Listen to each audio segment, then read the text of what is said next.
Aujourd'hui, je vais vous parler de la température d'éclairage du Kindle 2022, à savoir le modèle d'entrée de gamme de chez Amazon. En comparaison, je vais vous mettre le Kindle Script juste à côté qui est ici, qui lui a la température d'éclairage réglable. Je fais une petite démonstration. Vous voyez là actuellement la température, pas la luminosité. La luminosité c'est autre chose. Là on parle de la température, elle est actuellement de 10. Je vais la mettre au minimum, 0, ce qui correspond à peu près à la température d'éclairage du Kindle 2022, car le Kindle 2022 n'a pas la température d'éclairage réglable. Donc vous voyez, là comme ça il n'y a aucune différence. Maintenant je vais vous montrer ce qui se passe quand on augmente la température d'éclairage. En fait on va passer d'un certain bleu à plus jaunâtre, voire orangeâtre, voire même orange si on met au maximum. Là vous voyez je l'ai mis au maximum.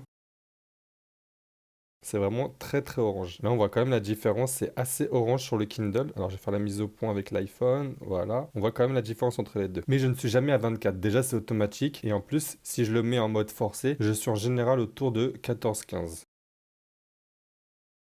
Vous voyez, quand on les met côte à côte, il n'y a quasiment pas de différence. Maintenant, on va mettre la luminosité du Kindle 2022 au maximum pour essayer d'accentuer cette lumière bleue.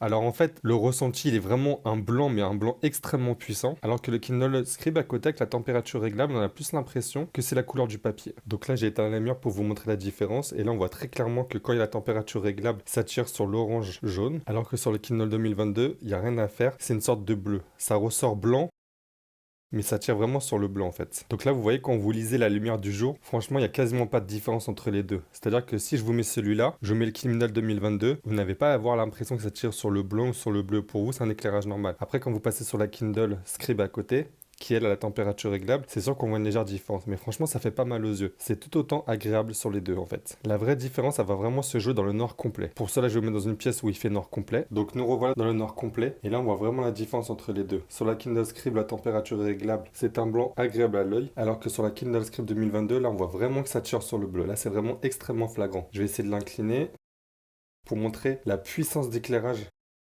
qu'il faut mettre pour vraiment bien lire. Donc là, on a quand même l'œil un petit peu agressé. Le Kindle Scribe à côté, c'est, vous voyez, c'est beaucoup plus intimiste. C'est beaucoup plus agréable, beaucoup plus naturel.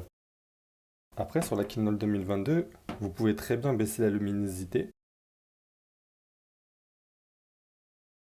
Vous n'êtes pas obligé de mettre la lumière à fond. Et après, vous avez à peu près la même douceur d'éclairage que sur le Kindle Scribe. Mais je sais pas si vous le voyez bien sur l'iPhone. En fait, on voit un petit peu moins bien que par rapport au Kindle Scribe, vous voyez. Donc cette petite vidéo, c'est vraiment pour vous dire qu'en fait, n'ayez pas peur de la lumière bleue que propose le Kindle 2022 de base, à savoir qu'il n'est pas possible de régler la température d'éclairage, car en plein jour, à savoir dehors ou à l'intérieur avec un minimum de lumière, franchement, c'est super agréable. C'est un super bel écran qui ne fait pas mal aux yeux, où on le voit correctement. Oui, on a même l'impression que c'est une feuille de papier. Donc pour tous ceux qui hésitent à prendre le Kindle 2022, franchement, n'hésitez pas. C'est une super liseuse. Extrêmement petite, extrêmement discrète.